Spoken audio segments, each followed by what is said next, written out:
person in the world. That's okay. Not anymore. Not anymore. Uh-oh. So I'm excited. Thank you, panelists, for being with us. I'm excited because I think there's a unique opportunity here with so many different and varied perspectives on the conversation, a very important conversation. So let's jump into it. Okay. Lisa, so KPMG, Yes. Global presence in over 155 countries around the world, but a leader in the business sector when it comes to focusing on family literacy. Can you talk a little bit about how that has evolved for KPMG and what the work looks like? And why the focus on literacy? Sure. So I think most people know KPMG is a public accounting firm, and as you said, we have about 150,000 employees around the world and over 27,000 in the U.S. And one of our core values is that we're committed to the communities that we work in. But more specifically, the firm has focused on youth and education. And if you ask why, we took a step back years ago and looked at the statistics around literacy and how those were linked to the success later in life. And the firm said, we really need to step up. So one of the programs we started in 2007, we call KFFL. It's KPMG's Family for Literacy.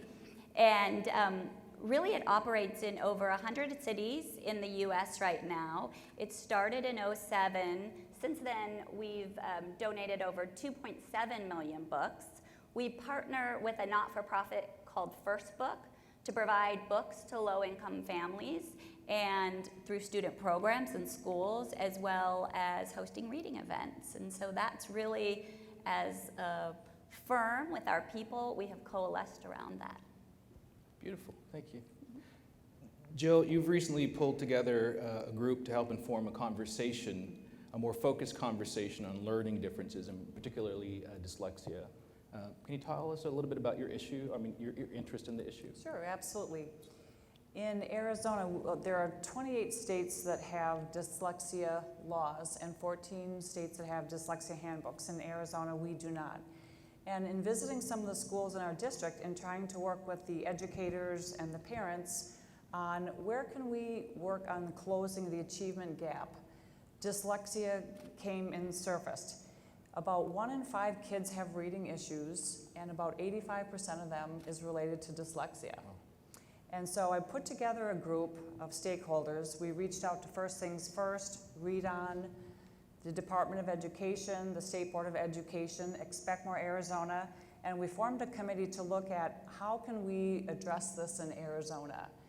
And one thing that we initiated was a definition of dyslexia, and initially dyslexia awareness, and the D word, and that we can talk about that in our schools. Secondly, one of the issues that we're going to address is the handbook, and we are working with the Department of Education to put the handbook together, reaching out to other states who have already formed handbooks. And so we're not reinventing the wheel, and reaching out to them and finding out what did they do right, what did they do wrong, what worked in their handbooks. And we'll have that hopefully here done by the end of the year.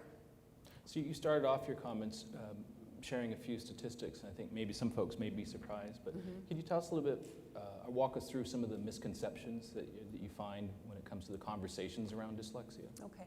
A lot of people think dyslexia is just reversing words, the SAD and DAS, but it's actually more than that. We have found that dyslexia, in talking to some pediatric neurologists, dyslexia can be detected as early as 2 and 3 years old with phonics and words that can be repeated quickly. And so in Arizona, while we're putting this program together, one of the things that we're going to work on leading in is decoding dyslexia at the young age of 2 and 3. Because when you get intervention at that young age, then when kids start school and they're in kindergarten, 1st and 2nd grade, they're comfortable with a reading environment, and they don't have issues with self-confidence and not being able to read and keep up with the class. So that's our next initiative is going to be the handbook. Beautiful. Sue, Piper's is one of the founding partners of the Read On Arizona Collaborative.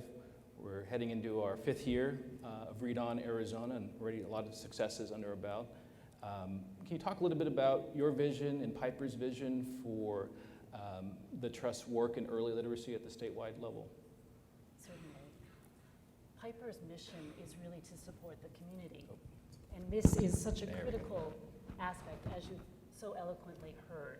And so Piper is committed to the efforts, but it really is a partnership, and it is about being part of that partnership. And there needs to be some core organizations at the base supporting the good work that's going on. So that is really Piper's goal, is to be supportive and to be a good partner with the community.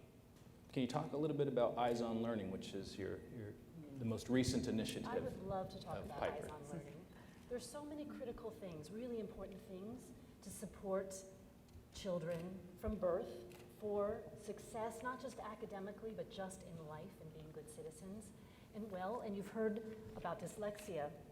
Well, vision is critical, and children don't complain about a vision problem.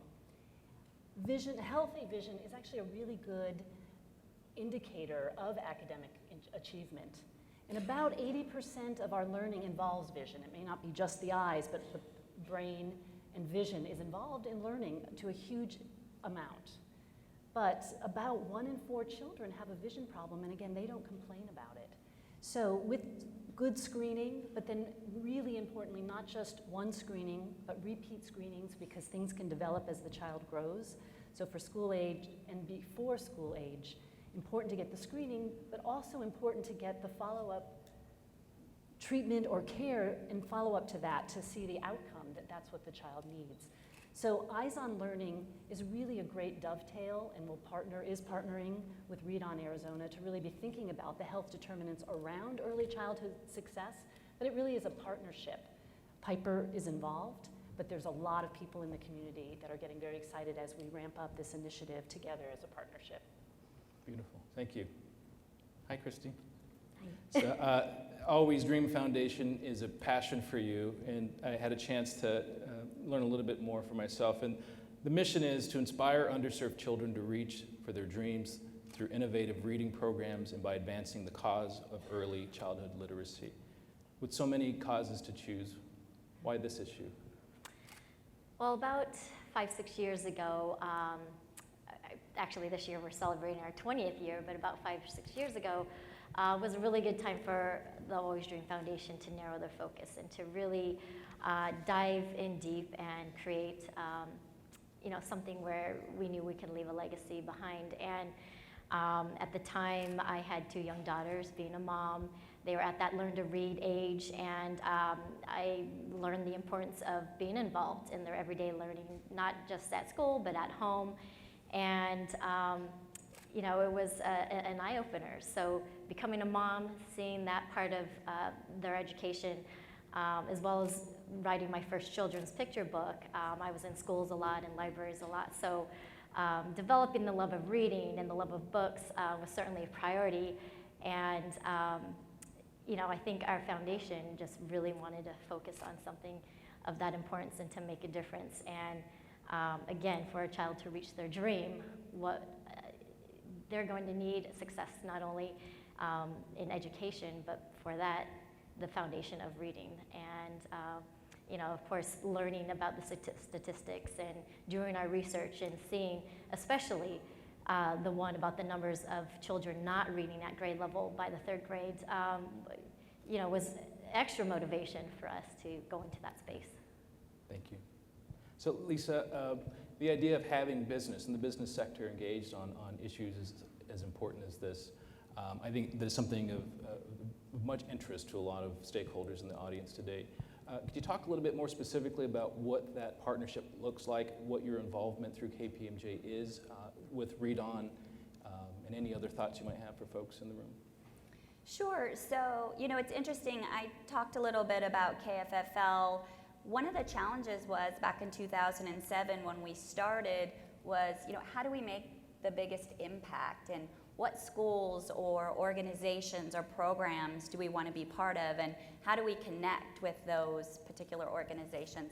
And while that sounds really simple, probably all of you in this room know that can be extraordinarily challenging. So what seemed like something that would be easy to do, hey, we want to give books and refurbish libraries and spend time reading with kids turned out to be a real challenge. I was so excited when Terry came here and reached out and sat down and we had a conversation, because if you really look at the goals of Read On, about third grade literacy proficiency, but really the goals around connecting all the different stakeholders and partners so that we can have an impact together, that was just music to our ears, right? Because that's been the challenge that we were working with. And then if you look at tools, like the Maplet tool, I love that it has that name now, because when it first started, right? The information that's available to us now to think about where can we have the biggest impact, it's so much better. Before, I felt we were very one-off. We might connect with a school district and then we'd spend a lot of time in that district. But now we're very targeted about the time we spend in the districts we work with, or the after-school programs, or the summer programs, or the other partners. And we just didn't have that before. It's so critical for us to make a difference. So we have a lot of folks and a lot of stakeholders from communities all across Arizona who I think are genuinely interested in some cases, bridging an initial conversation with business on issues like the one we're talking about. What may be one piece of advice for folks if they're thinking about in their local communities, how do I just start that conversation with the business sector or a particular business? Yeah, so one of the easy things to do is literally through the Read On program, because there are many businesses that are now connected through Read On, through the different Read On programs, that are consistently looking for ways to expand their impact. So, we've changed some of our programs even initially based on those that have here locally reached out to us. So we talked about refurbishing libraries. One of the interesting things we have here locally is we have a partnership with Phil Mickelson and Stacy Lewis, the golfers, because KPMG has a brand association with them. Well, it's been amazing how they've stepped up now, and where we have a program with them where they win a tournament in any particular city, we refurbish a school library and they donate 5,000 books. They have a program they call Blue for Books. It's those blue hats they wear. Any hat they sell, all the proceeds go to books. So I would say start with that website, but you would be shocked at the business partners that are wanting to get more involved, and specifically around literacy. I think as a business community, I'm lucky I have 2 children that I raised here and are both in college now here, but these are all of our kids. You guys know that better than anyone. They are our future. That's what is going to be the success of this state. So we all really need to be invested in this together. Thank you. Representative Norgaard, Yes. You talked a little bit earlier about a presentation and a conversation with the State Board of Education around dyslexia. What's your hope for the evolution of the work moving forward? Okay. We presented at the state board in May, and again, our core stakeholder group put together a presentation. And initially, it was on dyslexia awareness. Some of the first pieces are going to be dyslexia awareness, and actually, the last 2 days, First Things First allowed us to come in and have a dyslexia booth. And we had people who were parents of dyslexia working the booth. We had a gentleman from the Chamber of Commerce. We had people who were from the Kyrene School Board attending the booth. And it was really encouraging. People were really excited to come up to the booth and talk about their personal issues, about how my child's dyslexic, or I was dyslexic. This is great that you guys are bringing this forth as an issue for Arizona. So after the awareness piece, we're going to be working on the decoding piece, and we've reached out to a couple of districts and met with the superintendents and talked to them about doing pilot programs in their districts. So they're going to be identifying for us a couple of pre-K schools that we're going to be working on doing pilot programs, hopefully within 65 to 60 days. And then next, we're going to be working on what happens, what resources can we give teachers, and what is that going to look like? And then subsequently, professional development. Is that going to be where a CTE would be more effective, or if we're going to take the dyslexia piece and put it in early education certificates? And that's the next piece. And we've already reached out to the universities locally and got them involved in what what is this going to look like? This is what our goal is. This is what our initiatives are going to be. And how can you guys help us? And they're really excited about working with that with us. So you're an elected member of the legislature. Maybe what's one piece of advice for members of the audience in terms of engaging and continuing this conversation with members of the legislature, whether it's dyslexia, early literacy, any number of issues? What piece of wisdom would you have for folks who may not do it otherwise? I'm on the K through 12 education committee, and I'm actually an engineer by trade, and so my committees are commerce and K through 12 and banking and finance. And I got involved in this while visiting our schools and talking to the principals and the teachers, and they're the boots on the grounds. They're the experts. So for the parents who have kids who are potentially dyslexic, I would say reach out to your principals and your administrators, because we're going to start having vehicles and mechanisms to help these kids. We have Move On When Reading funding, and we want to make sure that that funding for reading intervention is going to where it needs to go. Thank you. Sue, you have some major issues underway, some initiatives underway with both Read On as a founding partner and Eyes On Learning. I think you have this unique vantage point and this unique engagement with the system in terms of trying to affect population level changes. Can you talk maybe a little bit more about some of either the opportunities or challenges for philanthropy that's really trying to engage pretty significantly in systems level work? What does that look like? It's a tough question. What's your favorite color? Thank you. You bet.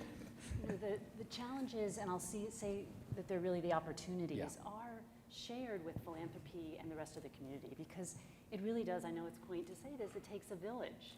It takes all of you, it takes everyone. It can't just be one sector. And so it really is about fostering and remembering the partnership is what really matters. When I think about something like a collective impact model, I think of Read On Arizona, that it is about, if there's a shared goal, you can create a strategy where you are forming alliances with maybe the obvious partners, but then it's really about those unusual partners that are committed to a common goal, to common evaluation and learning, to frequent communication. That type of work, it may need the support of government and private and foundations, but it's one piece. So I'm humbled by the work. The thing that came to mind when you asked that question is really the humility that one feels when you start to see the effects of something as important as the work that Read On Arizona is doing. So the challenges are shared, and I would say it would be reminding about the importance of the long-term results, and that it isn't a short-term solution, and we have to work together. And so not just philanthropy doing that, but everybody reminding each other and being willing to be humble and come together. Thank you. Speaking of which, Chrissy, we're really interested in hearing more about the Foundation's work with the Always Reading Initiative. Can you tell us a little bit more?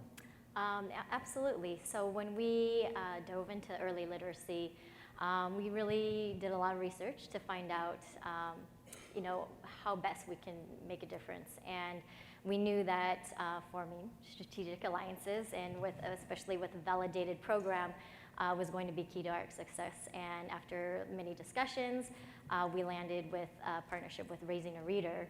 And they obviously have a wonderfully nationally recognized parent engagement program.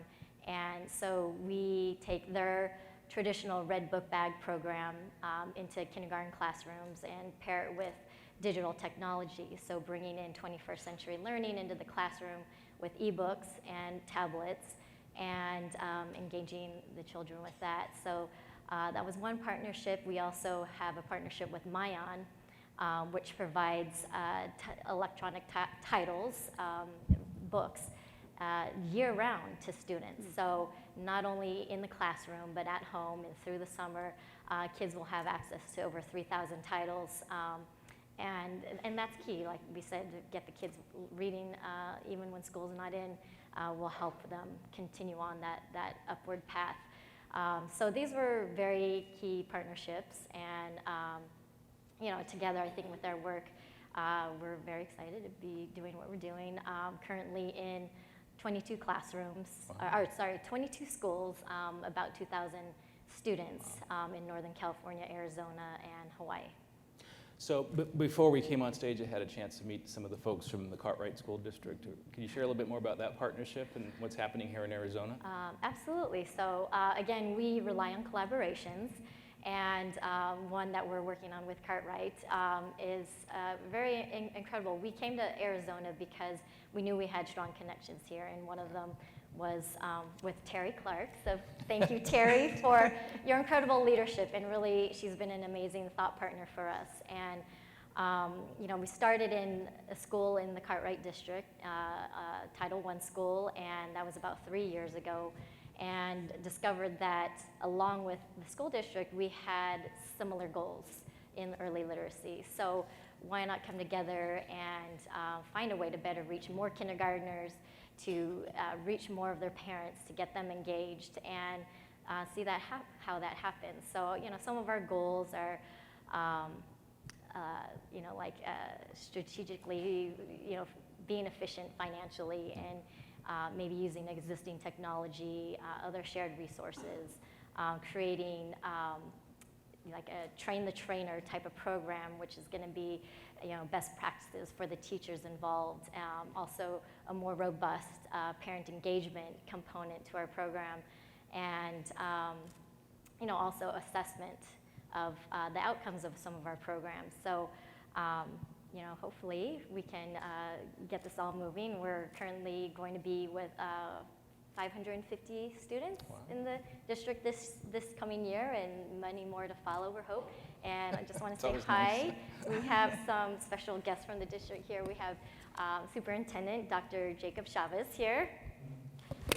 And then, excuse me, I just want to make sure I don't forget anyone, Janae Britton.